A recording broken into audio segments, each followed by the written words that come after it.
todos e a todas. Meu nome é Guilherme Almeida e bem-vindos e bem-vindas a mais um Genipapo na manhã de hoje, tratando de futurismo. Antes a gente chamar a nossa diretora Bruna Santos, que vai fazer o papel de mediadora desse debate, e os nossos especialistas, a gente queria convidar vocês para um breve experimento sobre o futuro.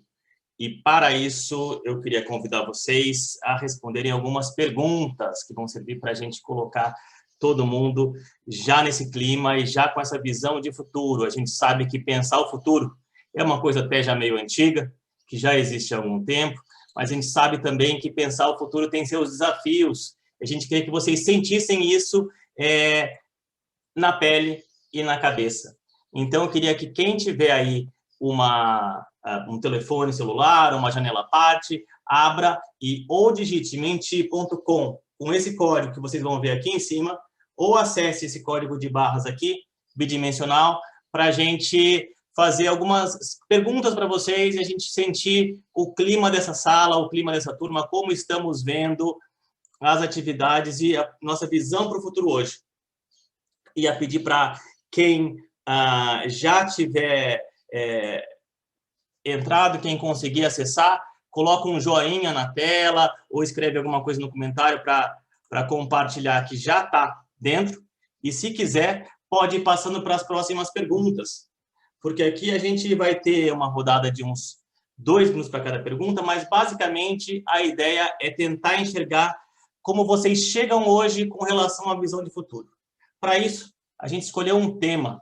O tema, no caso, como somos uma escola, é educação, porque sempre é bom a gente fechar um pouco o escopo para conseguir enxergar melhor. E a primeira pergunta, e já tem gente respondendo, é a seguinte: vocês, em uma palavra, vocês estão todos vendo minha tela? Tudo bem? Estão vendo minha tela? Seguem bem?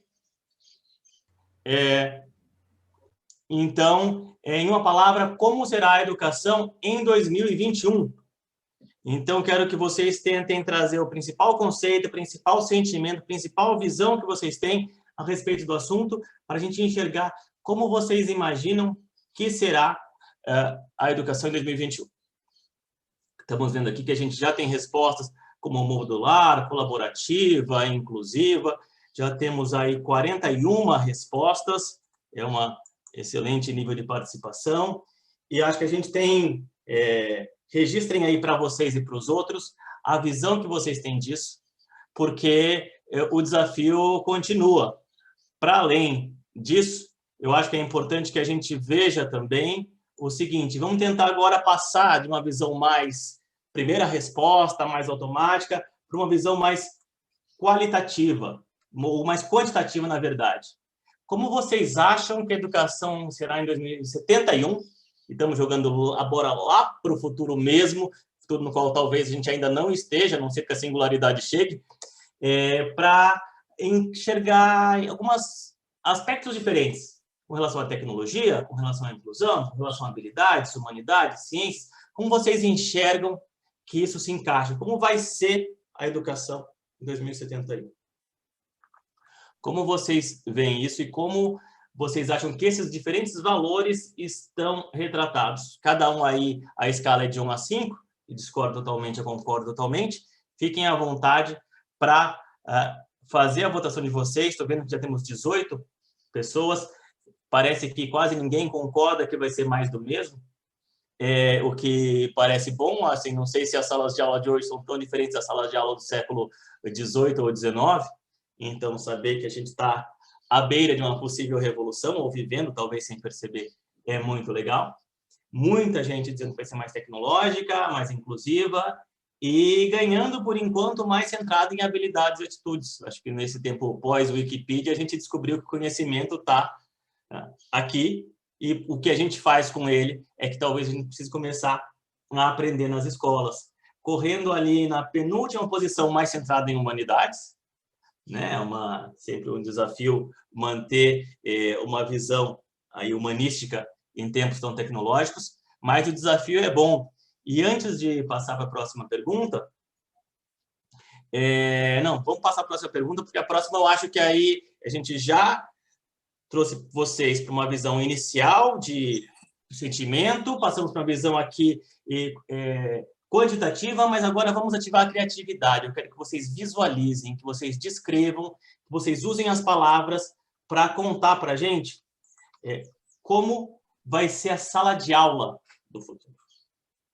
E aí, vamos ver, divertida, empolgante, multifacetada, não será sala, talvez nem de aula, holográfica, aprendizado polinizado, ou não será somente física, híbrida, contexto. Legal que a gente começa a enxergar, né? Assim, holografia, um espaço aberto, várias possibilidades aí de a gente colocar. A sala de aula, o espaço de aprendizagem, na verdade, o ambiente de aprendizagem, que não necessariamente precisa ser uma sala, muitos aqui apontaram. Legal ver que vocês já estão com essa visão de dar um passo adiante e de transformar. Isso também é parte de um experimento, na verdade. A gente queria saber como vocês entram, até para ter uma linha de base sobre o clima geral de quem se interessa por uma conversa sobre futurismo. Agora que vocês passaram já por uma reflexão sobre sentimentos, sobre aspectos diferentes e sobre criatividade do assunto, acho que a gente já está num clima suficiente para começar a nossa conversa e para mediar o debate e apresentar nossos ideadores, chamemos assim. Eu queria convidar a Bruna Santos, grande amiga e diretora de inovação da Escola Nacional de Administração Pública, nossa chefe suprema maior do Genova, Laboratório de Inovação em Governo. Bruna, a bola está contigo. Valeu, Guigo. Adorei a dinâmica, muito bom, parabéns. Obrigada, gente. Bem-vindos ao Genipapo, o primeiro Genipapo de 2021. Quase falei 2020. Nós vamos falar de futurismo que temos para hoje. Antes de contar o que nós temos para hoje, para quem é novo aqui nesse espaço, quero dizer que o Genipapo é um espaço aberto, descontraído e seguro para uma conversa sobre novas formas de fazer governo, novas formas de agir no governo, novas formas de pensar também. O Genipapo, ele mapeia tendências, ele localiza iniciativas e identifica, traz alguns personagens para contar um pouco mais sobre isso. Quero agradecer também aí a todo o time que colocou esse papo de pé, Família Genova, equipe da coordenação de inovação, da nossa Genova Lab, Gui, que colocou de pé essa dinâmica que a gente vai fazer aí um antes e depois, essa equipe liderada pela Marisaura, turma da disseminação, Cecília, Marina, Vivi, Carol, Arthur, todo mundo, muito obrigada. Hoje nós vamos falar de futuros e de como esse campo de atuação e de estudos é importante para o governo hoje, para quem pensa política pública, para quem pensa e se preocupa com as grandes questões que nos impactam e que impactam o nosso planeta. Lembrando que o Genova é um espaço de inovação, de abertura ao risco e, sobretudo, de diversidade de pessoas e de ideias. Então, nós estamos aqui focados na construção de capacidade e de capacidade também de pensar o futuro de forma estratégica, em todos os níveis do serviço público. Então, nós vamos pensar sobre futuros, mesmo que ainda não haja um acordo, um consenso sobre que futuro será esse, né? Quero que todos se sintam aqui muito seguros para abrir essas ideias e pensar realmente muito além. Falando um pouco aí do porquê que nós escolhemos esse tema para tratar nesse primeiro Genipapo e exemplificando um pouco da importância de entendermos os estudos de futuro e as suas diferentes abordagens, eu acho que quando a gente olha para algumas experiências aí no mundo afora, né, de governo, que já está aplicando essas metodologias, acho que uma das que se destaca é a unidade, a think tank governamental de futuros estratégicos de Singapura, que se estruturou já há 40 anos e está lá dedicada a ajudar o governo, ajudar os fazedores de política pública a ir além de suposições e tentar gerenciar melhor os riscos, as incertezas e construir um governo mais resiliente aos choques. Eles não se concentram somente em perguntas específicas, mas também em perguntas abertas de longo prazo que ajudam a informar alguns pontos cegos e ajudam a encorajar a tomada de decisão mais robusta diante de algumas incertezas, né, dos elefantes pretos e dos cisnes negros também, como eles mesmos falam. E durante a Semana de Inovação do ano passado, não sei se alguns que estão aqui nos ouvindo estiveram, senão acho que essa palestra já deve estar no nosso YouTube, nós tivemos o Tim O'Reilly, que talvez é a pessoa que melhor identificou aí algumas das principais tendências tecnológicas que afetam a nossa indústria e os negócios e o governo, E ele lembrou na palestra dele de uma frase do William Gibson, que é: o futuro já está aqui, ele só não está muito bem distribuído. E ele nos lembrou, por meio da palestra dele, da importância de nós identificarmos, né, as emergências, aquilo que já está surgindo como tendência e aquilo que já é inovação e que pode eventualmente se tornar disseminado, inclusive geograficamente. Ele diz que ele identifica isso por observar algumas pessoas que ele chama de um nome muito fofo, que é os nerds alfa, os alpha geeks. São as pessoas que já estão, em alguma medida, vivendo no futuro e que a gente precisa olhar para que comportamentos, né, que atitudes, que tecnologias eles estão vislumbrando, e aqui é um espaço para isso. Então, em tempos aí de navio encalhado em Suez, acho que mais do que nunca a nossa metáfora de como a gente se vê aí no Genova como um jet ski do transatlântico faz sentido. A gente quer ir aí prospectar, estudar e testar futuros possíveis, e hoje nós temos a satisfação de ter aqui alguns desses alpha geeks, algumas dessas pessoas que estão já pautando as principais tendências, a Lídia e o Peter, que eu sou super fã de ambos, estou super feliz de estar aqui moderando esse papo. A Lídia é jornalista, pesquisadora em futurologia, palestrante e professora, possui mestrado em semiótica na PUC e está fazendo doutorado em artes visuais na Unicamp. Ela é colunista do Tab Wall, uma super coluna que eu super recomendo, e do site Futuro das Coisas. E também atua como freelance no UpLab e na Envisioning. A Lídia também já tem alguns TED Talks aí publicados, e além de ser escritora, tem uma carreira literária e já publicou alguns contos de ficção científica em coletâneas. E obrigada, Lídia, por estar aqui. Além disso, Peter Kronström, desculpa, Peter, se eu pronunciei mal, depois você me conta. Não, está perfeito. Maravilha, eu trabalhei no meu dinamarquês a semana toda, que é dinamarquês de nascimento e brasileiro de coração, está aqui em terras tropicais há 10 anos, mais ou menos, tem um MBA internacional, já atuou nos Estados Unidos, na Europa, na Austrália, na América do Sul, e tem aí um vasto currículo de trabalho contribuindo ativamente para o engajamento do público nessa agenda de insights e tendências futuras aplicadas ao presente. Eu vou passar a palavra para eles e pedir para eles contarem alguma coisa que não está nessa biografia formal, mas que de alguma forma contribuiu para eles chegarem até aqui e trabalharem nesse campo. Começando por você, Lídia. Conta um pouquinho para nós. Certo. Enfim, obrigada, Genipá, por me chamar aqui para participar. Obrigada, Bruno e todo mundo. Acho que sempre que eu conto, assim, as pessoas perguntam como que faz para ser futurista ou futuróloga, né? Porque não existe uma faculdade, não existe um diploma que você pode tirar para ter isso, né, como formação. Então, muitas vezes o que acontece é que pessoas curiosas de certos tipos de tecnologias, de temas, acabam se enveredando nisso, especializando, lendo muita coisa, fazendo cursos livres, fazendo pesquisa, e são meio autodidatas, assim, né? Então, no meu caso, a Bruna comentou que eu escrevo ficção científica, foi assim que começou. Eu comecei a ler ficção científica, comecei a pesquisar ficção científica em 2009, pesquisei uma animação japonesa e comecei a fazer comparação entre tecnologias fictícias dessa animação e tecnologias reais. E aí eu comecei a fazer justamente essa comparação. O que a ficção científica inspira a gente a desenvolver de tecnologia e ciência na realidade. E como cientistas, na verdade, eram também escritores de ficção científica ou liam ficção científica e por isso resolveram seguir uma carreira científica e tecnológica. Só que isso era 2009. Aqui no Brasil ninguém falava sobre futurologia, futurismo, nada disso, né? Então eu meio que deixei de lado, fui estudar artes e tal, e agora eu estou retomando um pouco na minha tese, né? Estou para defender não é a próxima, a outra, defendo já a minha tese, trazendo um pouco dessa parte de arte e tecnologia. Me especializei principalmente no tema de transhumanismo, que é essa relação homem-máquina e transcendência através de tecnologia e ciência. E meio que quando eu voltei para o Brasil, que eu fui trabalhar na Rockstar Games, na Inglaterra, estava rolando isso em 2016, a Oculus Rift foi comprada pelo Facebook e as pessoas, de repente, começaram a ficar super interessadas em futuro, em tecnologias e tal. E aí eu comecei a conhecer o pessoal daqui do Brasil que já estava trabalhando com futurologia, com futurismo, a Camila Gattaz, o Thiago Matos, o próprio Peter. E aí fui fazendo cursos, fui me enveredando assim, nessa área, principalmente que vai pela área de consultoria, publicidade, né? A gente tem muito essa conexão assim das empresas e organizações procurando a gente para pensar futuro junto. E aí eu sempre gosto de reforçar que não se prevê nada, o futuro não se prevê. A gente tenta construir juntos, ajudando as pessoas a chegarem nesse futuro desejável que elas almejam, né? É meio que isso. Show, maravilhosa. E você, Peter? Alguma coisa aí que não está na sua biografia? Bom, eu, em realidade, tenho muito a mesma experiência que Lídia, eu acho.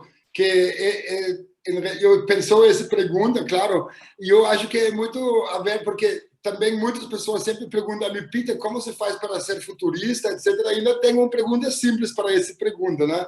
Ou não tenho uma resposta simples para essa pergunta, e eu acho que para mim foi muito das linhas que Lídia também fala, eu mesmo segui o meu coração. Mas, como eu chegou onde eu estou agora, para que não está no meu currículo, eu acho que tem uma resposta simples, né? Eu sempre acho que fui um cara curioso, né? E aí esse me levou, e várias outras coisas que já estão no meu currículo, me levou ao futurismo. Mas, principalmente, quando eu estava fazendo meu primeiro grau de educação, de comunicação, eu fiz um intercâmbio, eu estava estudando lá na Dinamarca, e fiz um intercâmbio com Barcelona. Estamos falando em 2001, né? Eu sou um cara velho. Bom, e aí eu fui fazer um intercâmbio em Barcelona. E aí foi muito... eu sempre fui dirigido por energias bons, eu acho, curiosidade, né? E quando eu vivia em Barcelona, foi a primeira vez na minha vida que eu tinha contato com galera da América Latina. Porque em Barcelona, Espanha, tem mais latinos que tem lá na Dinamarca, né? Claro. E aí eu percebi uma coisa. Naquela época eu tinha 23 anos e eu fiz amizade com argentinos, com brasileiros. E uma coisa sempre me deixou muito perplexo na cabeça. Eu preciso conhecer a América Latina, porque esse povo que vem da América Latina simplesmente parecem mais felizes que outras pessoas, né? E mesmo eu sou de um dos países que são considerados mais felizes do mundo, etc. Mas eu percebi naquela época que as América Latinas que eu encontrou eram sempre mais animados. E aí nasceu semente na minha cabeça ou na minha alma. Eu preciso conhecer esse porra de continente, porque tem que ter alguma coisa maravilhosa lá. Desculpa meu língua, né? Você falou que está descontraído o espaço, então o palavrão está liberado, eu inventou.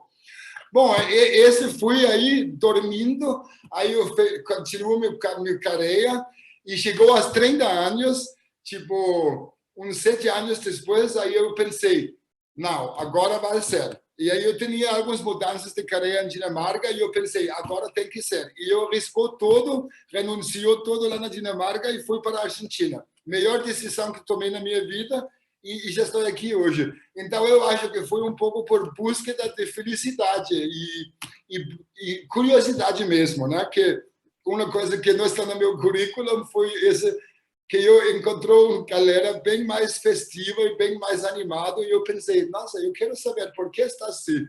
E agora, vivendo no Brasil 10 anos, eu entendo por quê, viu? Porque mesmo que tem vários problemas no nosso dia a dia aqui, tenho uma alegria de viver das Américas Latinas que eu simplesmente caiu de coração, tá? Maravilhoso. Acho que é uma boa pergunta de pesquisa, né? Será que quem busca felicidade acaba no Brasil?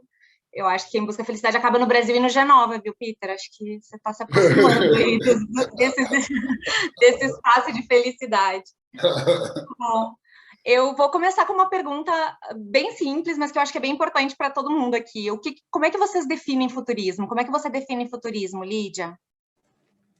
Então, eu gosto de trazer justamente o termo não futurismo, mas sim futurologia, porque futurismo foi um termo também usado como movimento artístico no começo do século passado, né? Teve o futurismo italiano e tal. Apesar de ter algumas coisas em comum, por exemplo, esse elogio à tecnologia, ou pensar a velocidade do mundo cada vez mais acelerada, a relação homem-máquina e tal, tem um outro propósito diferente do que é a futurologia, enquanto uma disciplina que a gente atua hoje, tanto no mercado quanto os governos e assim por diante. E isso foi melhor definido, na minha opinião, pelo pesquisador Oskar Flechtstein, em 1940, mais ou menos, quando ele definiu a futurologia como um campo da ciência, né, um campo de estudos que estuda o futuro da humanidade, da cultura, mesmo do ponto de vista biológico da humanidade, e tenta entender o que está acontecendo. Eu sempre brinco que é como se fosse uma sociologia ou uma filosofia do futuro. Não é prever, mas tentar entender o que está acontecendo no momento e o que a gente gostaria que fosse o nosso futuro. Então, tomar uma posição mais de protagonista, de fazer o seu futuro, planejar o seu futuro, do que necessariamente se tornar só uma vítima daquilo que vai vir a acontecer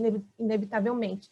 E por conta disso, eu também sempre falo da importância de ter uma diversidade de pessoas atuando nessa área, porque a forma que eu imagino o futuro, as questões que para mim são relevantes, talvez não sejam as questões relevantes de uma pessoa trans negra da periferia, que tem outra agenda, que tem outras preocupações, que não passam pela minha cabeça devido aos meus privilégios e assim por diante. Então, eu sempre gosto de falar dessa questão da diversidade também, porque às vezes a gente imagina um futuro que é aquele dos Jetsons, e não necessariamente, tem muitos tipos de futuros, inclusive o próprio campo de estudos do futuro no inglês é Futures Studies, então é estudos dos futuros, não é uma coisa singular justamente para pensar essa diversidade. Muito legal. E você, Peter, como é que você define futurismo, futurologia? Sim, eu também estou bem alinhado com a Lídia, também eu acho que eu uso, às vezes, as pessoas usam futurista, futurismo, etc. A gente também, no nosso nome, é Copenhagen Institute for Future Studies, a gente sempre tem um foco mais para estudar o futuro, né? Mas a nossa definição é o futurismo é naquele espaço, quem tem visto minhas palestras, etc., já vai ser cansado de ouvir isso, mas o futurismo, para mim, é naquele espaço entre arte e ciência. Então, o futurismo, em realidade, é fazer um balanceamento entre fatos, o mundo conhecido, o mundo já descoberto, e balancear com a imaginação, sabe? E aí eu acho que é muito importante nesse espaço também entender que o futurismo, como a Lídia também falou, que não é sobre acertar o futuro, é sobre examinar que pode ser o futuro, né? Sem julgamento. Então, para mim, o futurismo é um espaço criativo onde a gente pode vislumbrar, que pode ver, e daí podemos sacar insights para que pode ser o melhor passo próximo para mim. Mas é muito importante, eu acho que também muito importante que não se cair em só dar atenção a uma da outra. E futurismo, tipo, não dá atenção só que é prático, não dá atenção em só que podemos comprovar cientificamente, mas também não é só entregar para a imaginação e o lado artístico, porque aí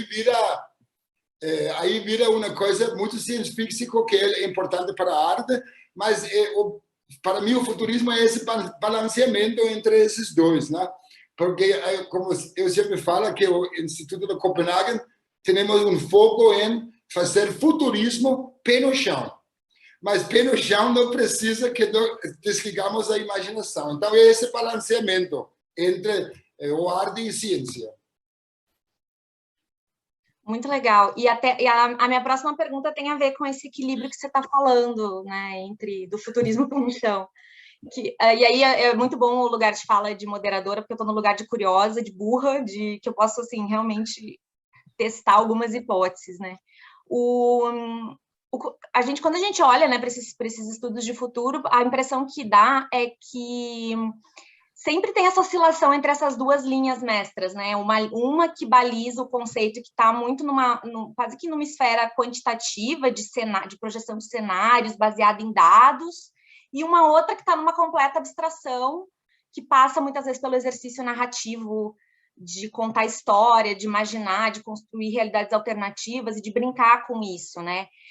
Queria que vocês falassem um pouco sobre esses extremos e como que cada um influencia diferentes momentos do trabalho de vocês e até, às vezes, até da vida privada, né? Que, enfim, a gente tem, às vezes, outros espaços para explorar essa subjetividade. Queria que vocês contassem um pouco disso. Lídia. Bom, dentro do campo dos estudos do futuro, né, a gente tem várias disciplinas, inclusive disciplinas que são bastante conhecidas, por exemplo, para quem trabalha com moda ou publicidade, né, que é o cool hunting, a pesquisa de tendências, que é você entender o que o pessoal, geralmente mais jovens, né, mas depende do seu demográfico que você está estudando, está consumindo, está ouvindo, está, né, curtindo, para entender o que o consumidor está querendo. Então, é uma pesquisa mais orientada para o consumo. Tem também a pesquisa de mercado, que, né, é mais quantitativa, você entrevista as pessoas para ver qual é a marca de sabão em pó que as pessoas mais usam, por exemplo, o que ela acha daquela marca e tal. Então, são ferramentas mais matemáticas, digamos assim.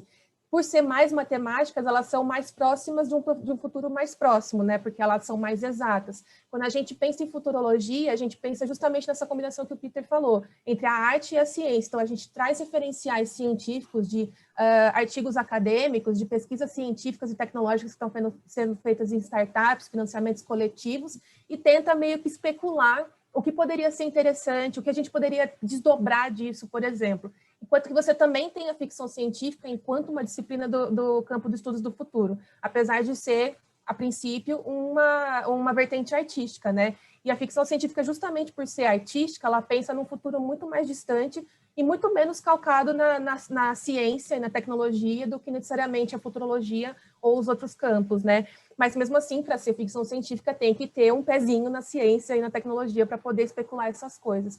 E aí, o interessante, para mim, o que rolou foi justamente isso. O interesse em ficção científica me fez conseguir ter um approach da futurologia mais voltado para a narrativa, mais voltado para a arte. Não sou tanto, assim, essa pesquisadora que vai falar do dia a dia prático, mas, sim, ajudar as pessoas a destravar, na verdade, esse costume que a gente tem de só pensar no prático, só pensar no...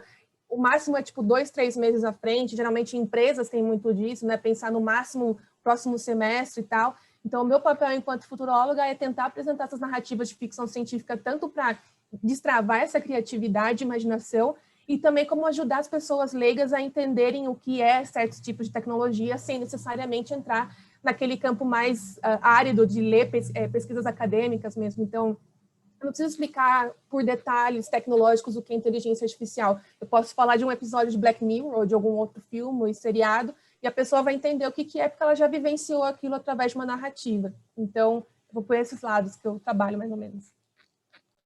Demais. Eu vou aproveitar e fazer, o pessoal está mandando aqui algumas perguntas no chat, até quero encorajar todo mundo aí a enviar, e eu vou aproveitar e fazer mais uma pergunta para você, Lídia, fazendo meio que uma mistura aqui de 2 perguntas que chegaram. Um que eu acho que tem muita gente aqui que é fã de ficção científica como eu, queria saber, o que você está lendo nesse momento? 2, você disse que começou estudando futurologia por uma animação japonesa. Que obras de ficção científica você sugere para compreender o futuro? Uma pergunta que chegou aqui do Arthur. Legal. No momento, eu não estou lendo ficção científica. Eu estou lendo um livro da Silvia Federetti, que é o Caliban e... O que é? Caliban and the Witch, Caliban e a Bruxa, que é uma história do feminismo e tal, e a transição da Idade Média, do feudalismo para o capitalismo, e como os papéis de gênero se modificaram nesse momento, né? Então, eu gosto de sempre intercalar. Eu acabei de terminar A Estrada, que é uma ficção científica distópica, e agora comecei a ler essa mais sobre história e política e gênero e tal. Então, ou às vezes eu até leio ao mesmo tempo, né? A mesma obra, eu estava lendo ao mesmo tempo A Estrada, eu estava lendo um livro sobre plantas na ficção especulativa e como uma forma de representação de gênero. Enfim, é uma loucura, mas eu ainda vou escrever sobre isso na minha coluna, porque para falar é muito doido. Mas é basicamente isso. E eu comecei estudando essa animação japonesa que chama Serial Experiment Lane. Posso escrever aqui no chat depois.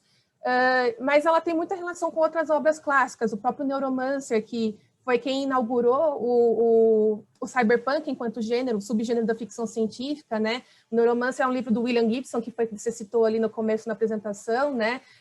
E eu sou muito fã, assim, de cyberpunk, então eu super vou recomendar esses autores, mas também Philip K. Dick, vou recomendar também Ursula K. Le Guin, que ela fala muito sobre essa perspectiva de gênero também. A Mão Esquerda da Escuridão é excelente, não dá nem para explicar sobre o que é, porque é um negócio assim, muito fora da curva.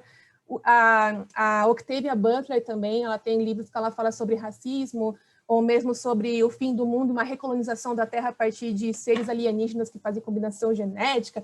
Enfim, o mundo da ficção científica é muito vasta, vai muito além da literatura, são séries, são filmes, são videogames, né? Fala videojogos aqui, louca. Videogames e tal, que também tem uma narrativa muito interessante. Tanto que na Envision a gente fez uma pesquisa justamente analisando um jogo, Detroit Become Human, fazendo essa comparação entre as tecnologias fictícias de lá e tecnologias reais que existem, né? Então, enfim, depende do seu interesse, assim, acho que tem muita coisa, tem desde pessoal que gosta de navinha no espaço, a fundação lá do Asimov, até algumas coisas mais políticas, como A Mão Esquerda da Escuridão, da Ursula Le Guin, por exemplo. Então, enfim, se quiserem me perguntar alguma coisa específica, depois eu posso comentar e recomendar também. A gente quer um clube do livro com vocês, que a gente quer. Eu vou fazer, então, a mesma pergunta aí para o Peter. Peter, como é que você vê o campo dos estudos de futuro aí oscilando entre esses extremos? E também quero saber o que você está lendo e qual obra que você recomenda para pensar o futuro. Bom, eu acho que realmente já estamos bem alinhados também aqui, então fica um pouco, talvez, eu fica repetindo um pouco o que Lídia acha, mas para mim, exatamente é o balanceamento, né? E eu sempre tenho uma visão quando eu faço palestras ou workshop ou trabalho na empresa, porque normalmente, como vocês também fizeram a pergunta no início, a educação vai ser mais do mesmo, porque no nosso dia a dia, todos nós pensamos sobre amanhã como vai ser só mais um pouco do que a gente veio para trás, né? E eu acho que o trabalho mais nobre do futurismo é exatamente mostrar que pode ser N outros caminhos para frente. Então, eu acho que sempre eu tento, com carinho, tirar a pessoa da zona de conforto. Sabe? Não é como provocar pessoas porque todo mundo fica com medo do futuro. Eu acho que isso é muito importante, não fazer isso. Mas é meio tomar a pessoa do conforto e ver que pensar fora da caixa e que o futuro pode chegar muito diferente do que a gente imagina. E uma das coisas que eu falo bastante nesse tonelada de online, reuniões de Zooms, etc., é que eu acho que a pandemia é uma merda, sem dúvida. Mas se a pandemia trouxe alguma coisa bom para a gente, é que deu essa mexida para todo mundo, né? Que em realidade eu acho que é óbvio para todo mundo que o futuro, uma coisa que eu sempre falo, é segura a peruca, porque o futuro chega sempre mais maluco que podemos imaginar. E agora eu não tenho tanta dificuldade de convencer a pessoa sobre isso, né? Por exemplo, outro dia eu falei, tipo, o futuro que está desenvolvendo em si, nós dá muito respostas. E aí, para mim, tipo, já 5 anos atrás, 4 anos e meio atrás, vimos a eleição do presidente Trump, né? Quem teria imaginado que o Donald Trump iria ser presidente dos Estados Unidos? Mas ele foi, né? Como agora também estamos vivendo um momento onde, de pronto, o Lula voltou na mesa em Brasil. Quem teria imaginado isso, né? Então, para mim, o mais importante é esse balanceamento que mostrar às pessoas que a realidade, muitas vezes, é o maior science fiction que a gente tem na nossa vida. E é um dado de ser humano, né? E, claro, o que eu estou lendo para me inspirar é as publicações do querido Instituto lá da Copenhague, né? E eu gostei da inspiração também da Lídia de Japão. Eu acho que, em realidade, se você quer fazer uma coisa boa para a sua inspiração, tem que buscar coisas fora da caixa, de outra cultura. Eu acho que esse é muito inspiracional. Sabes, para mim, eu vou dar essa resposta, que para mim o mais rico de meu crescimento de pensador, etc., realmente foi entender outras culturas, fui entender por profundo algo que está longe de mim, sabes? Esse é o enriquecedor. Aí eu acho que, por isso também eu acho que, falando de falando de práticas de governo, eu acho que vocês estão fazendo muito bem ir para Singapura e buscar uma escola de futurismo de Singapura para tomar inspiração.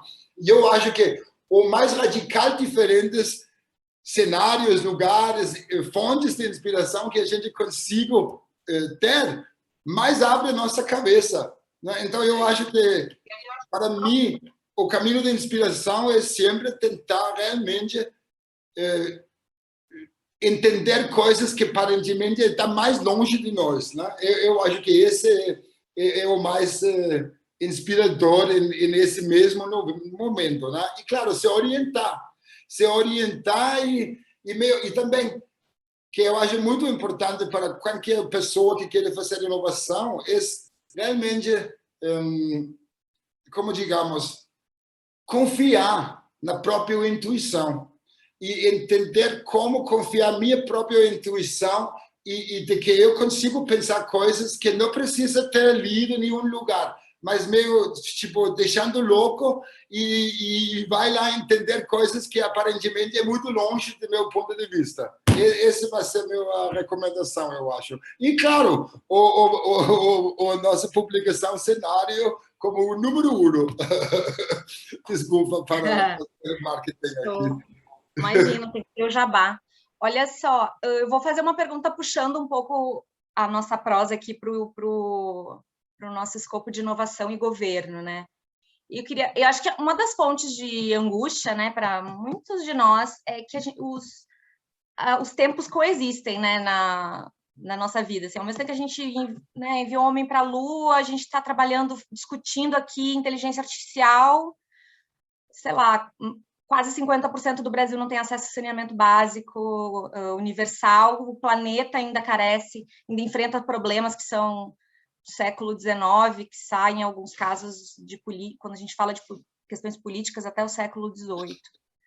E eu queria ouvir de vocês um pouco, que vocês completassem essa frase, assim, do tipo, nós já alguma coisa, mas ainda alguma coisa, e por que vocês acham que a gente ainda tem esses tempos coexistindo?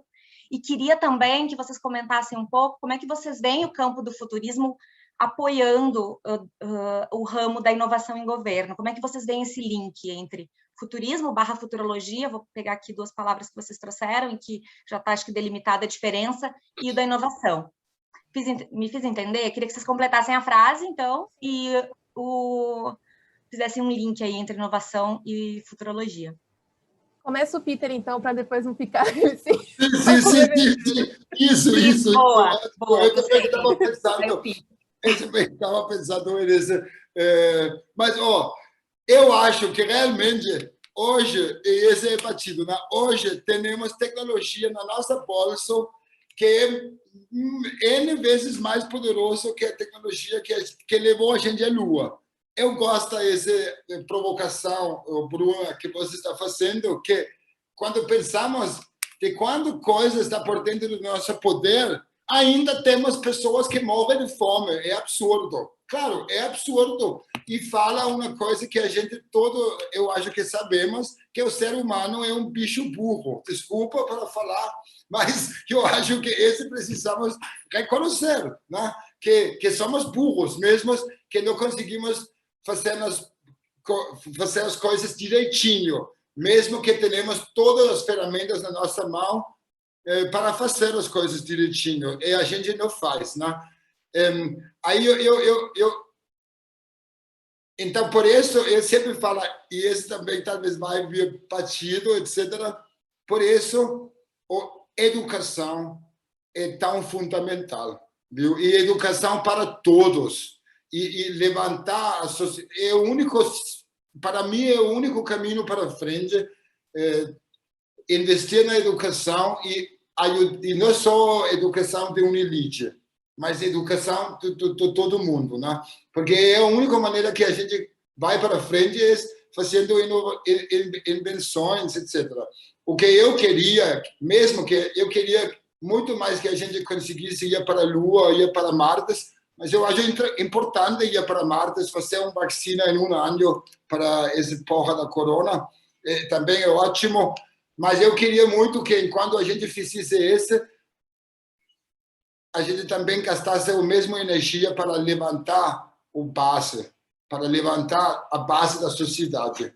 Porque eu acho que, se realmente queremos ir mais para um futuro melhor, é levantar a base mesmo, que precisamos ter mais um foco.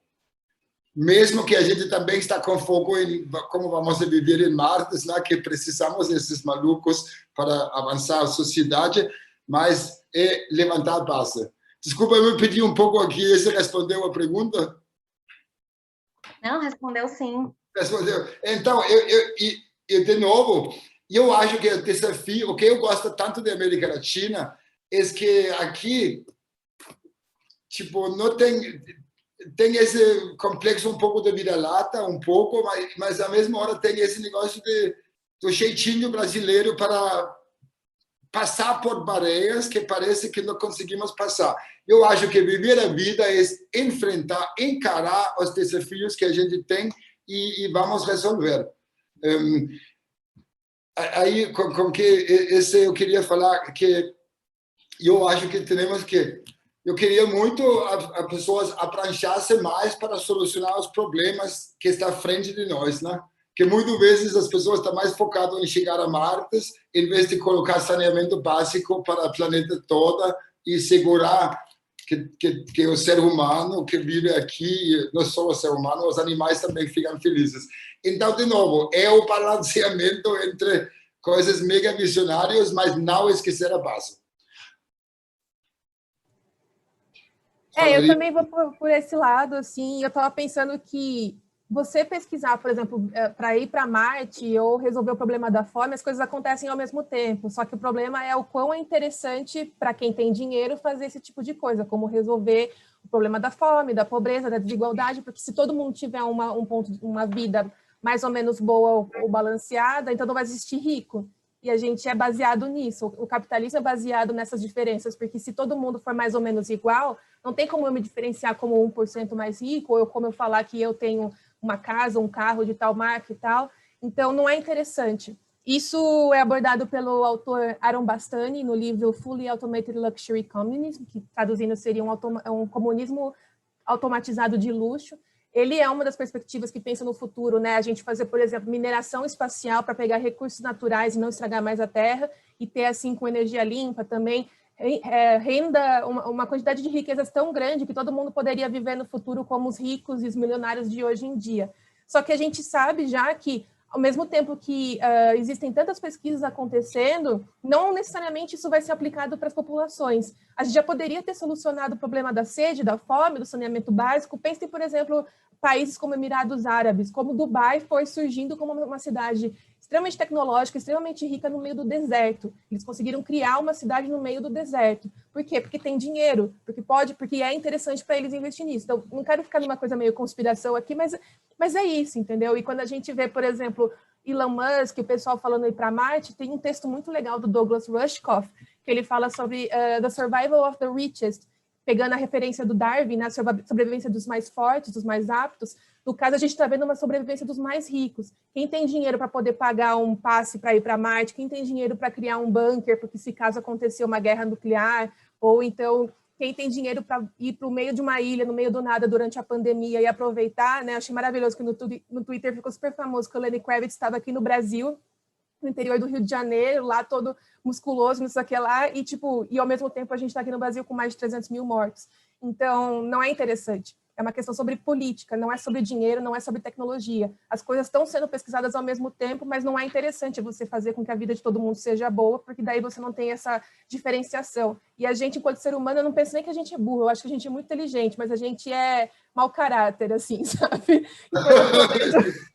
A Silvia Federetti e tal, que ela está falando justamente dessa transição do feudalismo para o capitalismo, basicamente o que a gente vê, se a gente lê livros de história, tem muito isso, né, explicando. E como, para manter esse poder sobre as pessoas, para ter um rei, para ter alguém superior, teve que controlar as massas, teve que controlar as pessoas em posições mais vulneráveis, através de controle de corpo, através de controle de salário e assim por diante. Então, eu tendo a acreditar que a gente poderia muito bem ter um país extremamente rico. A gente tem riqueza, a gente tem conhecimento, a gente tem ciência, a gente, como o Peter falou, a gente criou uma vacina em 1 ano para o coronavírus, mas não é interessante, não é interessante. E acho que um exemplo claro disso foi agora que o presidente, acho que ele não autorizou um projeto de lei com relação a dar internet para todos os alunos de escola pública, né? E seria o mesmo custo que teria para o perdão da igreja, das dívidas da igreja, que é uma coisa que ele está querendo. Então, 2 pesos, 2 moedas, né? Então, é meio que isso, meu pitaco sobre isso. Maravilhosos. Muito bom a gente ter esse espaço também para poder falar, né? E colocar também algumas coisas que muitas vezes aparecem, que a gente projeta, vê, está no inconsciente de algumas pessoas. Acho que é super importante para a inovação que exista essa segurança nesses espaços. Eu queria pedir para vocês, antes de abrir aqui, a gente tem 10 minutinhos, mas para vocês serem bem rápido, para a gente poder abrir para outras pessoas perguntarem, eu queria que vocês muito rapidamente me falassem a característica do futuro do governo, daqui, vou usar a mesma data que Gui usou, 2071, numa distopia e uma utopia. A característica me narrassem a característica da distopia, a característica da utopia, e aí eu queria abrir para o pessoal também poder fazer perguntas diretamente para vocês, só vou pedir para a gente ser mais breve possível. Quem quer que comece? Pode começar.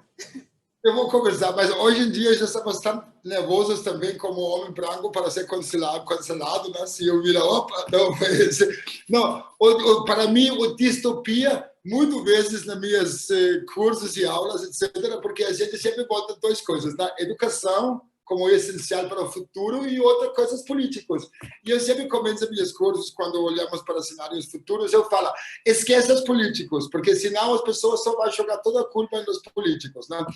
Pegando a granja que Lídia falou antes, que eu acho que muito bem, porque se é verdade, eu fico errado, um pouco errado, que nós somos totalmente burros, mas talvez tem pessoas que somos mal caráteres e algumas vezes as pessoas não querem entender que somos mal caráteres.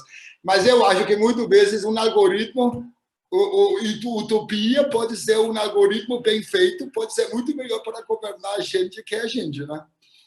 Aí esse vem também, tipo, então o futuro do governo, eu acho que tem que ser desburocratizado, tem que ser muito mais humano e talvez de maneira utopia, de fazer mais humanizado, é realmente ter um algoritmo justo que controla a gente, que eu acho que isso vai ser bom. A distopia fala com a mesma coisa, porque, claro, sempre vai ter um ser humano que fez aquele algoritmo, né? Então também, quando vamos dar mais poder para os algoritmos, e alguns poucos grupos de humanos ou empresas têm a distopia também de ser totalmente dominado, né?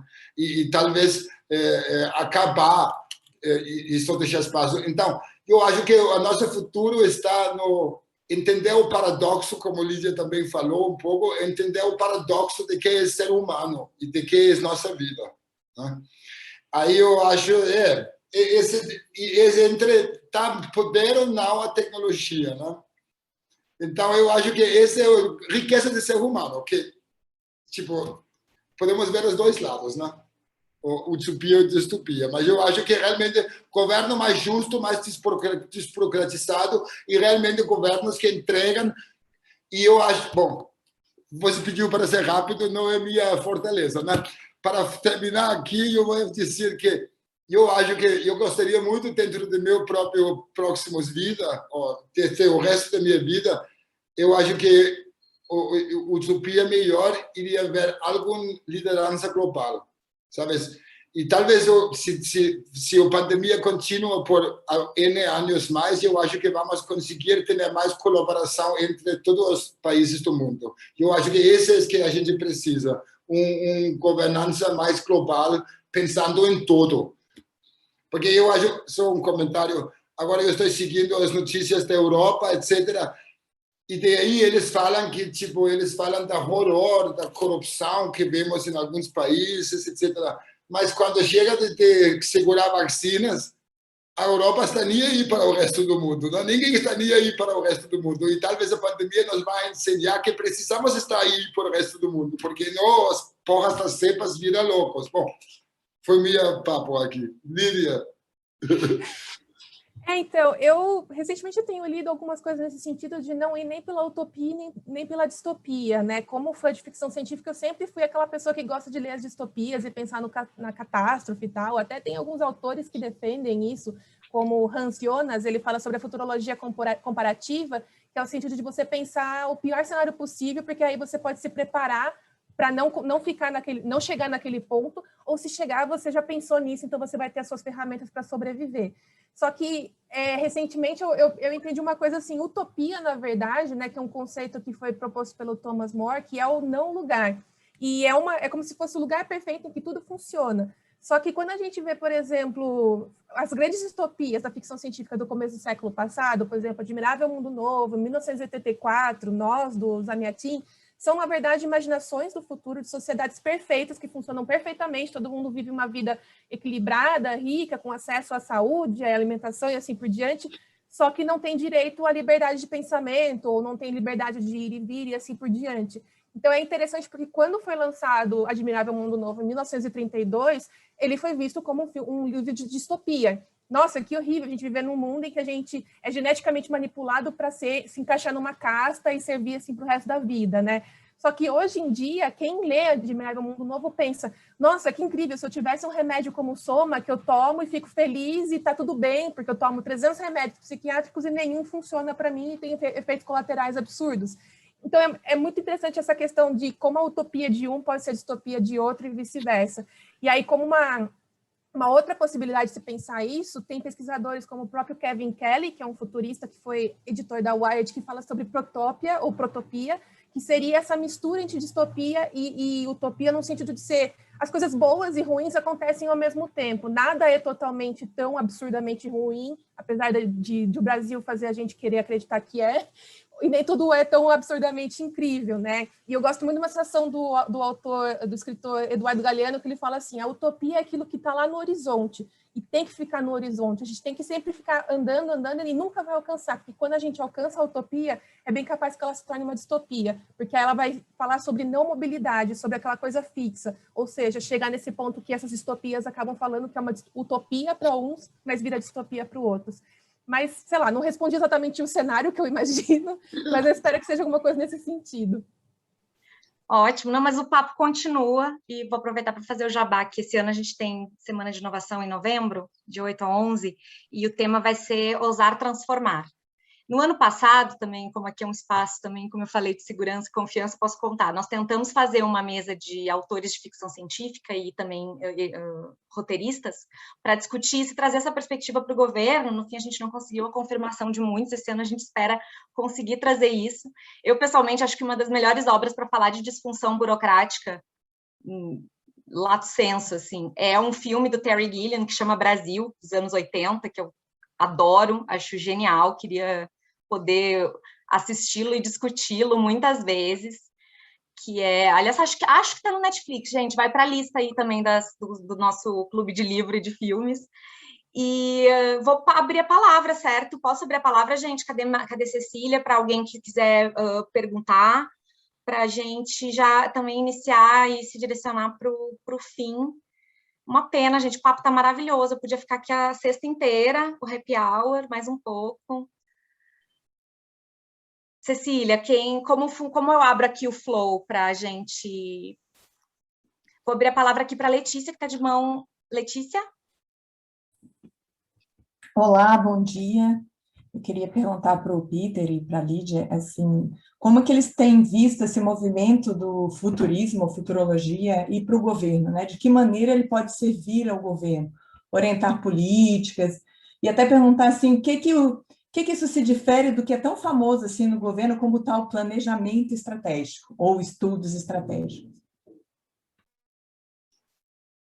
Quer começar, Peter, ou sou eu? Não, você pode começar agora, se quiser. Está Tá. bem-vindo. Tá? Porque já... Não, pode ser. Eu acho que... Vai você, depois eu complemento. Acho... Tá bom. Na verdade, eu vou dar exemplos mais práticos, assim. Por exemplo, na Envisioning, a gente fez alguns projetos justamente para governos e órgãos governamentais. Por exemplo, o Exército da Suíça, eles encomendaram durante vários anos tanto o mapeamento de tecnologias emergentes, não só do setor de defesa, mas também de um ponto de vista mais generalizado, e começou a trabalhar também com ficção científica com a gente mais recentemente. A gente mapeou nessas tecnologias fictícias de alguns filmes, livros e jogos, com tecnologias reais. E no ano retrasado, a gente fez um projeto de criar narrativas interativas de ficção científica para pensar relação homem-máquina. Quero dizer com isso é que, às vezes, a gente tem órgãos governamentais que não estão pensando necessariamente naquela coisa prática e direta sobre legislação ou sobre, né, coisas mais práticas e diretas de governo e tal, mas, às vezes, tentar entender a sociedade e, a partir disso, fazer a legislação, fazer as coisas a partir desses movimentos que estão acontecendo. A gente também fez isso para como fala, World Global Summit, que é sobre uma reunião de líderes mundiais que acontece nos Emirados Árabes também. A gente fez um projeto também de futuro da democracia, está tudo disponível no site da Envisioning. Então, são esses tipos de abordagem, assim, é uma tentativa de pegar uma visão mais ampla para as pessoas que estão no governo entenderem, né, quais são os próximos passos e cenários de futuro de um ponto de vista mais amplo, e aí pensar a legislação a partir disso. Então, a gente traz, por exemplo, no futuro a gente está vendo que as pessoas vão poder começar a ter essa relação homem-máquina, por exemplo, com o implante neural que o Elon Musk está fazendo na Neuralink. Tá, então quem tem isso talvez tenha uma capacidade de raciocínio superior do que alguém que não tem. Como a gente não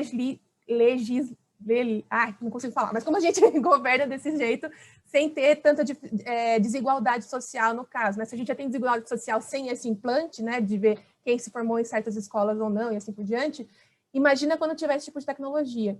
Mas não parte diretamente da legislação, e sim de pensar um futuro como um todo, e aí pensa a consequência de como lidar com isso. Bom, eu queria também, eu acho que a pergunta é muito boa e realmente, como também reflete a resposta de Lídia, é uma maneira de novo, esse balanceamento entre ter a perspectiva mega macro e também ter a perspectiva micro pequena, para como aplicar, né? Por exemplo, agora em Escandinávia e em Dinamarca, o papo para a inovação do governo é muito pegada a instalar maneiras de pegado no setor de startups, por exemplo. Tipo, criar um ambiente como esse aqui, onde a gente pode discutir livremente, né? Mas também permitir estruturas dentro do próprio governo e dentro do próprio ministérios, etc., que permite experimentação, que permite que você pode errar rápido. Por exemplo, aquele coisa que todo mundo no setor privado e startup está consciente, há que errar rápido e seguir para frente. Mas aí é muito difícil, é um paradoxo quando você está com a agenda política, como você vai permitir errar rápido, porque o político sempre tem que ter a resposta e fica todo naquela briga. Então, eu acho que implementar microações que permite que exista experimentação, que exista ouvir do povo, que exista aplicação de novas maneiras de mover a nave para frente, né? Como, tipo, talvez pensar fora da caixa, convidar o povo por dentro dos ministérios, etc. E fazer uma cultura. Mas, para isso acontecer, mesma hora precisa fortalecer o macro, precisa fortalecer o espírito de democracia dos países.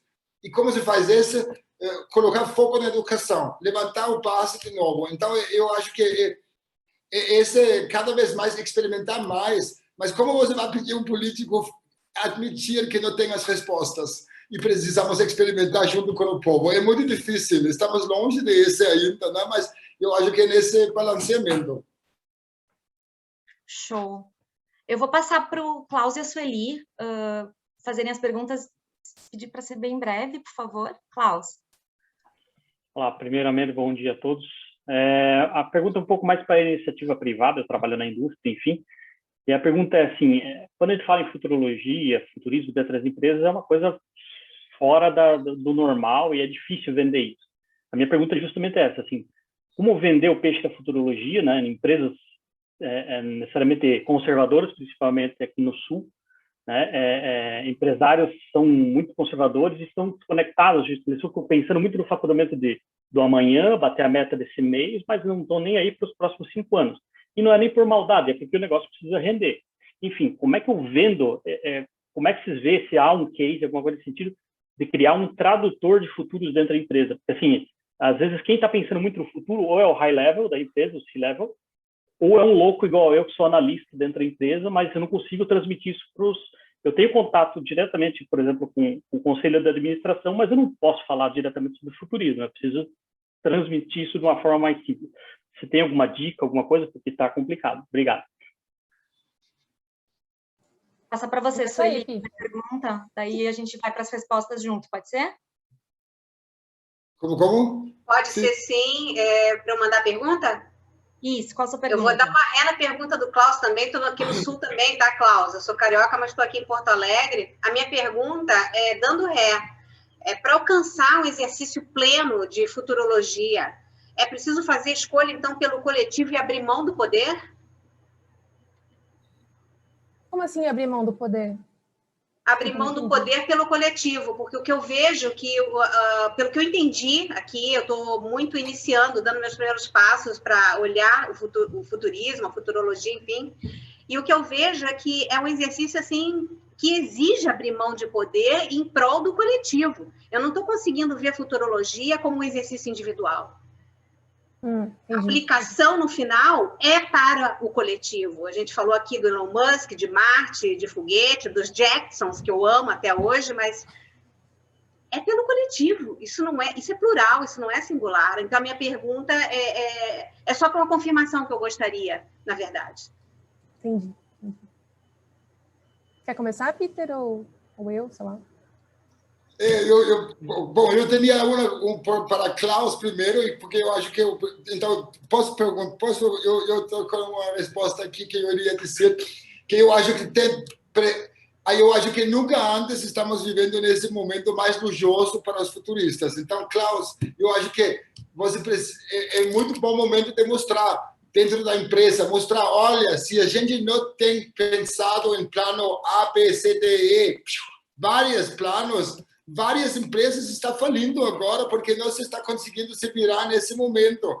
Então, o futuro vem com esses choques, né? Então, eu acho que hoje é um bom momento de mostrar, olha que a gente, com o futurismo implementado na empresa, ou com mais visão de futuros alternativos, vamos ter mais escolhas e vamos conseguir agir mais rápido.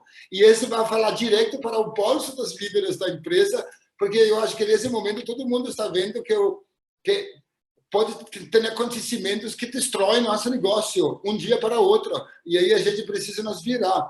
E a outra coisa, para responder as perguntas também de Sueli, fazer a afirmação, é verdade, só podia ter esse pensamento fora da caixa dentro da empresa se a liderança permite, tem esses diálogos, né? Mas aí eu acho também, porque quem está conseguindo virar as empresas rápido é quem escuta todos os níveis dentro da empresa. Então, para afirmar, sim, é um movimento que precisa ser coletivo dentro da empresa. Essa foi a minha resposta. Muito obrigada.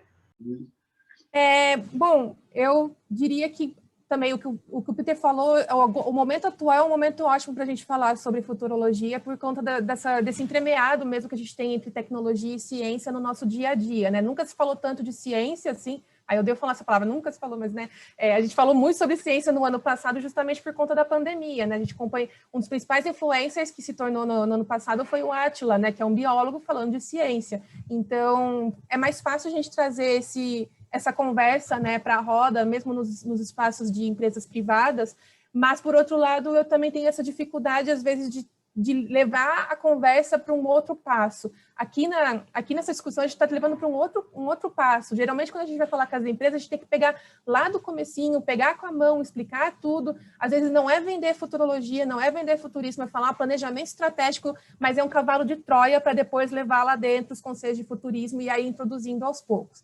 Eu, pessoalmente, tenho zero paciência para esse tipo de coisa, mas tem muita empresa e muito futurista que faz esse tipo de papel mais didático. É que eu defendo que todo mundo precisa chegar e começar de um certo lugar, mas a gente também não pode ficar só no começo. A gente precisa chegar em outros níveis e com discussões mais críticas e mais profundas. Então, eu estou aqui para a gente fazer essas discussões críticas e mais profundas. Mas maravilhoso quem faz. Inclusive, aqui no chat eu vi a Laísa perguntando alguns cursos. A Aerolito aí no Sul, em Porto Alegre, né, eles dão muitos cursos, tanto para empresas quanto também para pessoas, né, em cursos livres sobre futurismo e tal. Inclusive, eu dou um módulo sobre transhumanismo, está gratuito para assistir na internet. Vai sair agora também um curso Futuros, da Aerolito, com várias empresas, a Envisioning, White Rabbit, várias pessoas que trabalham com futurologia e pesquisa de tendências aqui no Brasil. E aí são formas de você introduzir isso, de repente introduzir para o pessoal da sua empresa ou mesmo da sua vida, para você pegar o beabá e aí conseguir, né, levar isso de um ponto de vista mais específico. Às vezes é você pegar o convencimento pela linha de raciocínio daquela empresa e conseguir convencer.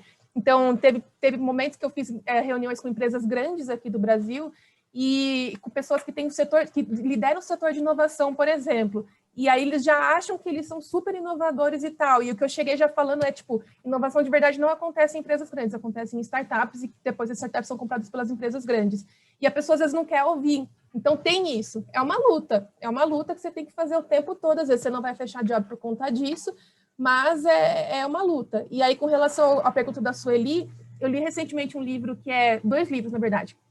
História da Solidão, do Georges Minois, História da Solidão e Solitários, e também Team Human, do Douglas Rushkoff, no qual ele fala justamente da importância do coletivo. Sistemas políticos como o comunismo, anarquismo, ou mesmo uma sociedade mais igualitária, depende, sim, da gente abrir mão de nossos direitos, não direitos, né, mas dos nossos luxos privados em prol da comunidade. Então, não é interessante para o ser humano ser sozinho. A gente evoluiu enquanto espécie, se unindo enquanto pessoa, enquanto grupos, né? A gente começou a ser um ser sedentário em grupos, em pessoas que têm diferentes habilidades e vão ajudando para a gente sobreviver até hoje e evoluir enquanto espécie. Eu acabei de publicar uma coluna também sobre isso, tem esse comportamento das pessoas do sobrevivencialismo, né, que eles viverem no meio do nada, armados, achando que vai acontecer o apocalipse. Mas a longo prazo e coletivamente isso não é sustentável. Se todo mundo se armar e pensar só em si mesmo, ninguém mais vai conseguir sobreviver, porque você só está vivendo num momento de guerra e de conflito. Então, pensar coletivamente é muito importante para a gente conseguir pensar o futuro e fazer as coisas funcionarem. Então, eu recomendo muito esse livro do Douglas Rushkoff, Team Human, que fala justamente sobre isso. Gente, tem uma pergunta aqui, tem muita pergunta boa, é difícil priorizar nesse momento. Tem uma pergunta aqui que fala do acesso como nunca antes a informações, né? E aí fala de Big Data e do uso da inteligência artificial. E acho que ela fala de uma coisa que a gente vê acontecendo, mas ao mesmo de um desses falsos paradoxos aí que o Peter falou tanto, que é ao mesmo tempo que a gente tem muita informação, nunca houve, né, acho que com a internet, com tantas coisas, houve no último século uma revolução de quebra de assimetria de informação, ao mesmo tempo a gente cada vez cria mais câmaras seguras de eco e bolhas de informação. Existe esse movimento de contração e expansão. Eu queria ouvir vocês, como é que vocês veem esse caminho, né, de contração ou expansão influenciando também o ramo aí dos estudos de futuro. Bom, pode começar, Lídia. Então, não, pode ir, Peter, pode ir. Mas eu acho que, de novo, como eu já vou repetir de novo, porque eu acho que a resposta é relativamente simples, né?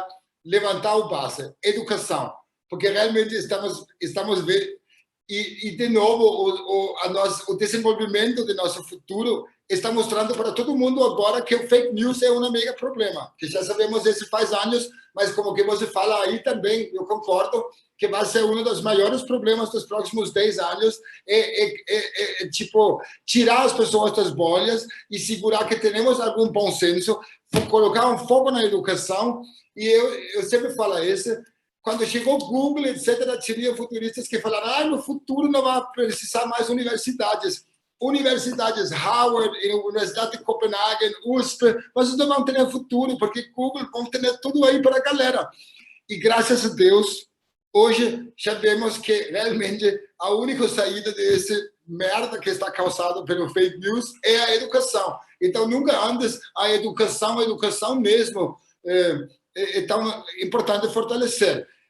Então, aí eu acho que talvez... Então, o que eu gosto muito é que também estou no Brasil há 10 anos e realmente mudou muito o panorama do futurismo. E eu acho que cada vez mais pessoas estão abrindo o olho da necessidade de formular visões para o que queremos para o nosso futuro. Eu acho isso importante, apoiar esse tipo de iniciativas e mesmo com isso também apoiar a ciência, a educação, que tudo que não é fake news e não deixar, não abrir mão de ter sham science ou ter científica fake lidando no nosso mundo e por isso temos um grande trabalho para fazer acontecer, né?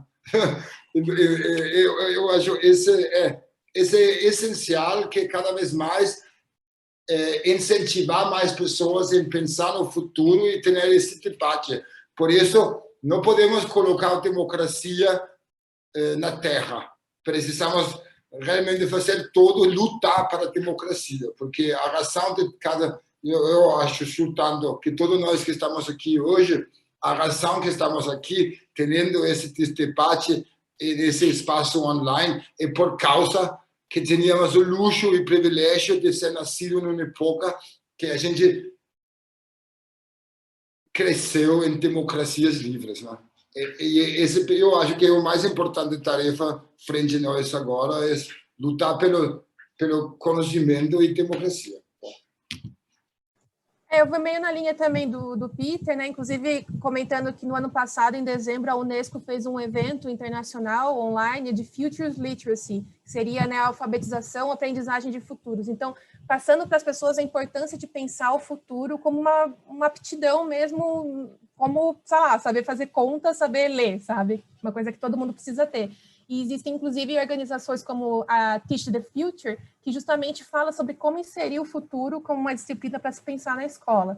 E, por outro lado, a gente também tem o Digital Literacy, que é uma alfabetização digital, ou seja, saber usar as ferramentas e saber navegar na internet. Não é só você entrar no celular ou no computador e navegar no Facebook, no WhatsApp. É você diferenciar, por exemplo, conseguir diferenciar o que é uma notícia falsa, qual fonte é confiável ou não, qual site é falso ou não, e conseguir ampliar a sua fonte, as suas fontes de referência que vão além das redes sociais. As pesquisas já faz mais de uns 5, 6 anos mostram aqui no Brasil que a principal fonte de informação do brasileiro são redes sociais. E hoje a gente vê que as redes sociais é o principal lugar onde tem a circulação de notícias falsas. E aí, por diante, toda essa bola de neve que a gente está vivendo agora vem a partir disso. Por outro lado, também tem a weaponizing information, como se fosse a informação se torna uma arma, se torna uma estratégia de guerra. Então, a gente manipula, as pessoas, as organizações, enfim, manipulam a informação justamente para chegar nesse ponto. Então, documentários como The Great Hack, o grande, não sei como é em português isso, The Great Hack tem no Netflix, ou mesmo o Dilema das Redes, falam muito sobre como funcionam os algoritmos das redes sociais, né, e como eles são pensados para pegar justamente essas pistas, né, essas pistas psicológicas que atraem a gente a ficar lá rolando o tempo todo, atrai a gente a ficar consumindo mais o mesmo que a gente acha que é o mais relevante e acha que é verdadeiro, porque a fake news também tem esse perfil psicológico de reforçar crenças suas que você já tinha, sem necessariamente ser crenças verdadeiras. Então, se a gente tem essa educação e consegue lidar com esse tipo de informação, tendo noção de como são feitas essas fake news, de como funciona o algoritmo, pelo menos no básico, né? Porque nem quem cria o algoritmo sabe exatamente como o algoritmo funciona, ele só vai acontecendo e só vai. Então, ter noção e ter essa clareza de quando você está usando a rede social não é uma coisa neutra, não é uma coisa simplesmente que está lá. A internet já não é mais como era nos anos 90, que era aqueles nichos de Wiki, ou como que chamava aquele outro, esqueci o nome, mas que tinha lá no começo, eram essas comunidades realmente que se reuniam de uma forma até meio anarquista, né, para tentar distribuir informação. Hoje em dia já não é mais assim. Então a gente precisa ter esse discernimento, né, e deixar de ser ingênuo quando a gente vê uma propaganda que aparece de certa comida ou de certa coisa que você viu, fica lá a semana inteira, é de propósito, não é coincidência. Então, por aí. Vou chamar a Aline. Aline, você está com a mãozinha levantada, eu não estou te vendo. Aline Neri, para fazer uma pergunta. Oi, Aline. Alagoanos pelo mundo, não está me ouvindo, então vou passar a palavra para a Letícia Mendonça, que também está com a mãozinha levantada ali. Letícia. Cheguei. Chegou? Fala, Aline. Cheguei. Tudo bem? Bom dia. Eu vi um artigo da Lídia falando a respeito que a França estava contratando os inovadores, pessoas, cientistas, para poder pensar sobre o futuro das guerras. E eu fiquei pensando, a guerra por si só é uma coisa muito idiota, né? As pessoas se matarem por conta de alguma coisa, se matavam pelos orientais e ocidentais, enfim. Mas o que vocês acreditam que vai ser essa disputa no futuro, né? As guerras de futuro, porque isso também vai continuar acontecendo, infelizmente. Pelo que vão brigar? Por água, por combustível, por conhecimento? Ficção científica. Maravilha. Letícia, você quer fazer sua pergunta e aí a gente emenda as duas na resposta? Sim, sobre assim, futuros possíveis e futuros desejáveis. Será que não existe assim, uma disputa de futuros potenciais? Eu vejo desde discursos assim, de todo mundo ter um chip, né? E a gente tem discussões aí sobre igualdade, de todo mundo está controlado, tem discussões de produção de alimentos em laboratório, e outros não, de você ter mais agroecologia, uma outra forma de democracia. Então, assim, como é que se vê isso, né? E até como que o governo dialoga com isso, como isso também empodera o governo, abre mais possibilidades que a gente cai num determinismo, né?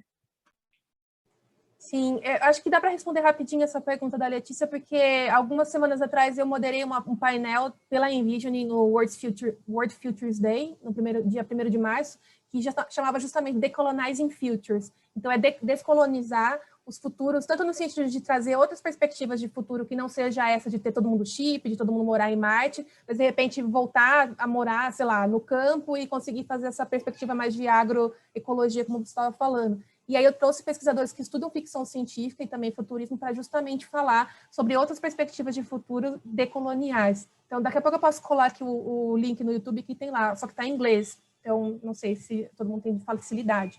E aí, para responder a Aline, eu acho que a gente meio que já vive numa certa guerra de informação, né? Quando a gente pega as próprias estratégias que teve, enfim, quando a gente começa a parecer um pouco de conspiração até, né? Mas se você pegar e falar com um americano, por exemplo, ele com certeza vai falar que os algoritmos e grupos secretos da Rússia, da China, do Irã, estão implementando fake news e organizando esses grupos tipo QAnon para justamente destruir a democracia ocidental. Pode ser que exista esse tipo de estratégia para desorganizar, para deixar a gente justamente em conflito e assim ruir as nossas formas de governo? Pode ser. A gente vê, por exemplo, a China como um exemplo que está bombando aí como um país que saiu da miséria em 40 anos para se tornar a segunda maior economia do mundo, através de como? Através de um governo único, de alta vigilância, automatizado, mas que funciona. Então, quando você mostra esse tipo de exemplo, uma pessoa que vive na pobreza, que vive na desigualdade, marginalizado, já não tem privacidade, porque as pessoas na favela não moram né, não tem quartos separados. Às vezes a família tem só um quarto e dorme mãe, pai, filho e todo mundo lá junto e não tem privacidade. A ideia de privacidade muitas vezes é um luxo que a gente tem de classe média alta. Então, se eu quiser dar a minha privacidade em troca de ter uma vida boa, de uma vida ter acesso aos direitos básicos, tudo bem, eu já não tenho privacidade mesmo, só que isso rui justamente a nossa noção de democracia, ao ponto que as pessoas estão questionando hoje em dia se democracia realmente é um sistema político que ainda funciona. E isso é muito perigoso, porque pode desembocar em coisas que sejam totalitarismos, e não necessariamente pensar uma outra forma de democracia que seja mais funcional, mais igualitária e assim por diante. Então, só o que eu queria falar. Ótimo, eu concordo total, e são duas perguntas muito boas, e eu estou nas mesmas linhas de Lídia, que muitas vezes a nossa experiência de 52 anos como o Instituto de Copenhague está funcionando, né? A nossa experiência é que realmente o futuro já não chega mais maluco. Então, eu acho que nenhuma de nós agora hoje vai ter uma ideia exata de que vai ser o guerras do futuro, né? Isso depende muito de como vários fatores se vai desenvolvendo, né? E eu acho, por isso eu vou volver também na linha do que a Lídia falou, do China. Nada ruim da China, mas realmente tem várias coisas que indicam que precisamos lutar pela democracia, né? E uma das coisas que me trouxe a mim, no final das contas, para o Brasil, e que eu agora vai ser difícil eu voltar para a Dinamarca, acho, porque eu gosto muito aqui, etc. Mas eu sempre falo, você quer viver um mundo que está feito no Brasil ou que está feito no China? Eu sei que eu prefiro, mas, bom, essa é parte da que vai ser os futuros da guerra, né? Eu acho que o futuro da guerra vai ser controle da mente. É minha opinião pessoal, e controle de pensamento. E aí eu acho que precisamos... Guerra sempre é sobre liberdade, né? Sobre ter liberdade. E é um debate, né? E aí eu acho que a liberdade de ter esse debate precisamos valorizar, não precisamos esquecer isso, né? Como mesmo que também Lídia falou. A outra coisa que também a gente trocou ideia é esse negócio entre futuro desejáveis e futuro possíveis, né? E aí eu acho que é muito perigoso, que também Lídia falou no início, é muito perigoso. Todos nós aqui, cada uma de nós, podemos identificar que é nosso futuro desejável.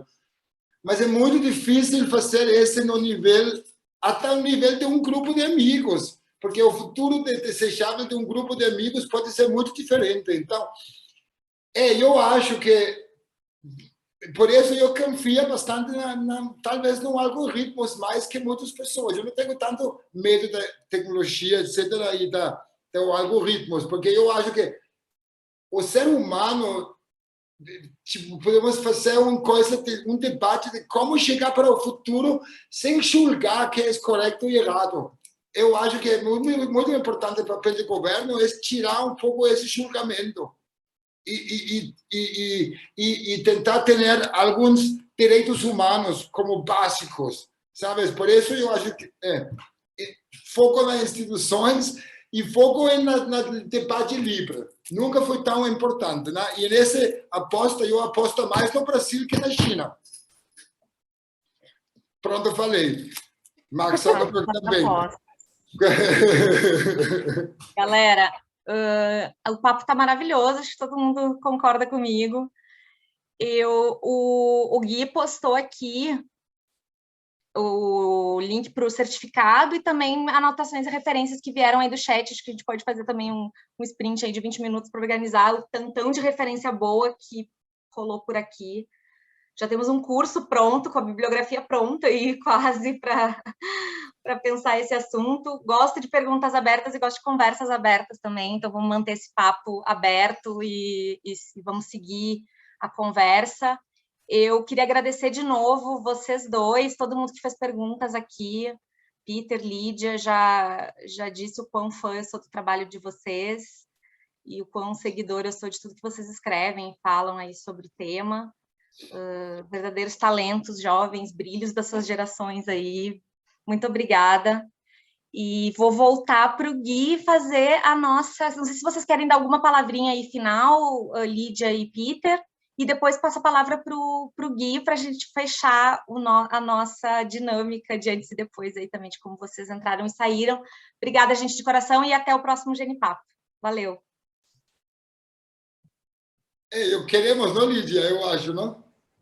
Só vou falar, agradecer pela oportunidade, foi muito boa essa discussão que a gente teve aqui, e, enfim, se alguém não conseguiu ter a sua pergunta respondida, pode me encontrar também nas redes sociais, pode vir falar comigo, e é isso, seguimos conversando para além daqui também.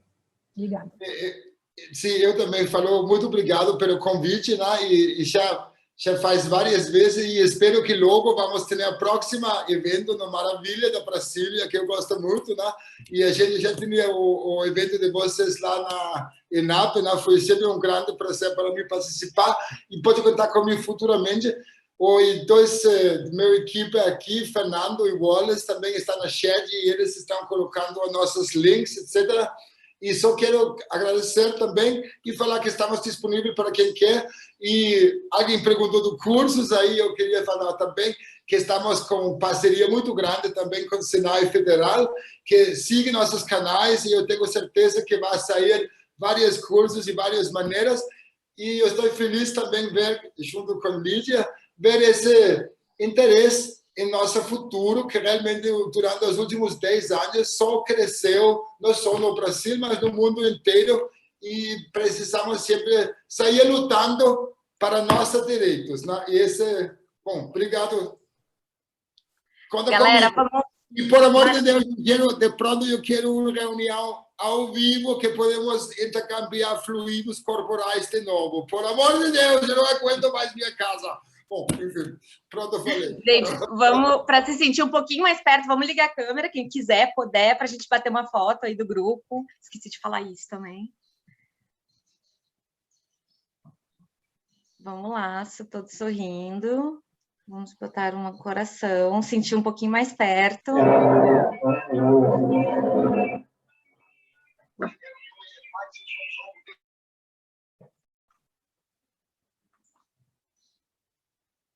Valeu.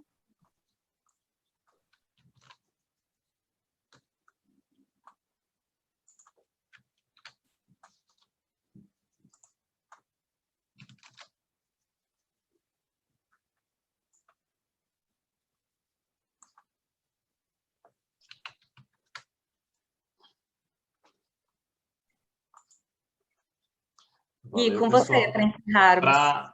Só lembrando que para quem quiser o certificado, a gente colocou um link ali para certificar. Agradecer a Bruna, a Peter e a Lídia. E eu queria voltar para o começo, embora a gente esteja falando de futuro. Quando eu penso no futuro, não me esqueço do passado, mas quero ver o quanto o presente transforma o futuro.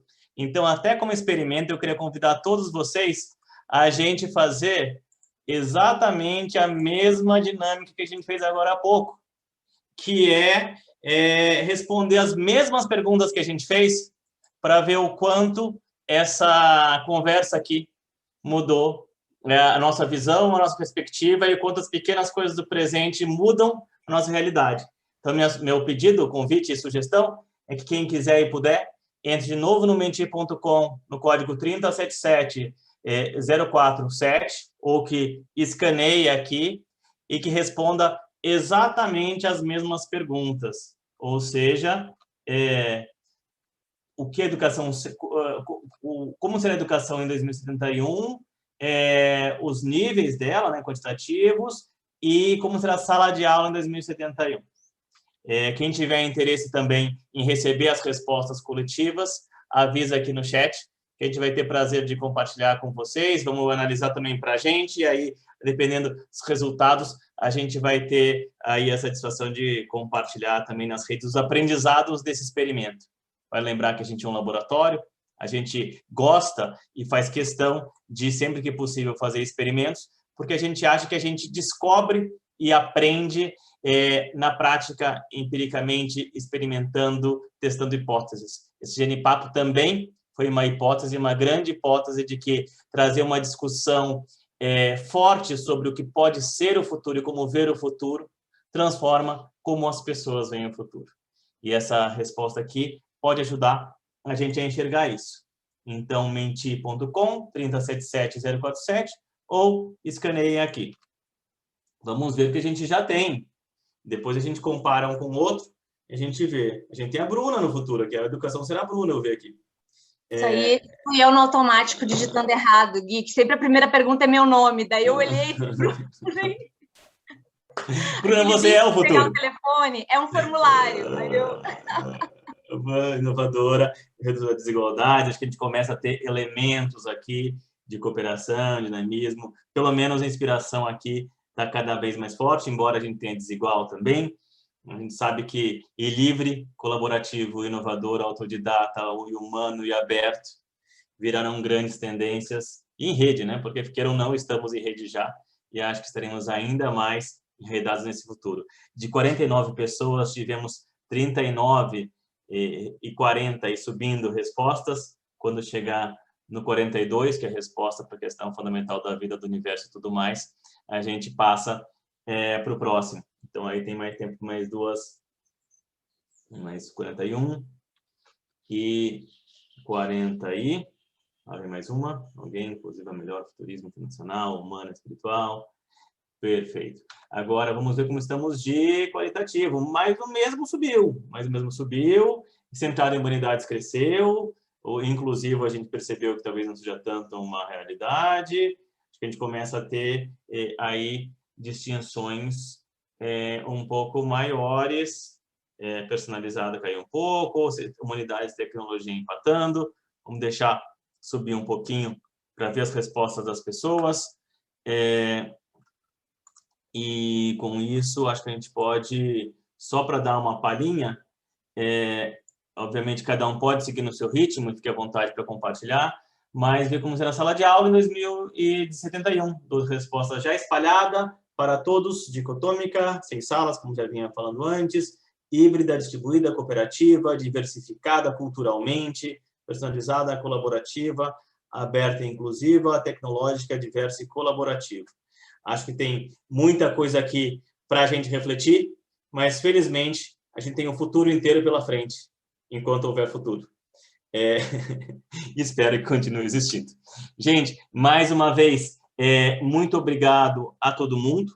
Acho que a gente teve aqui, temos muitas coisas. Não sei se temos algum outro informe final. Temos outras. Vou juntar aqui as informações para poder compartilhar os resultados com as pessoas interessadas. Vou atualizar também o nosso chat registrado ali, gente, e eu recortei exatamente todos os textos do chat. Se alguém se sentir incomodado com alguma expressão, por favor, manifeste que a gente tira, embora seja um documento privado, a gente, obviamente, respeita as intimidades, privacidades e dados pessoais. Então, se alguém se sentir incomodado, é só avisar, e a gente terá maior prazer em retirar.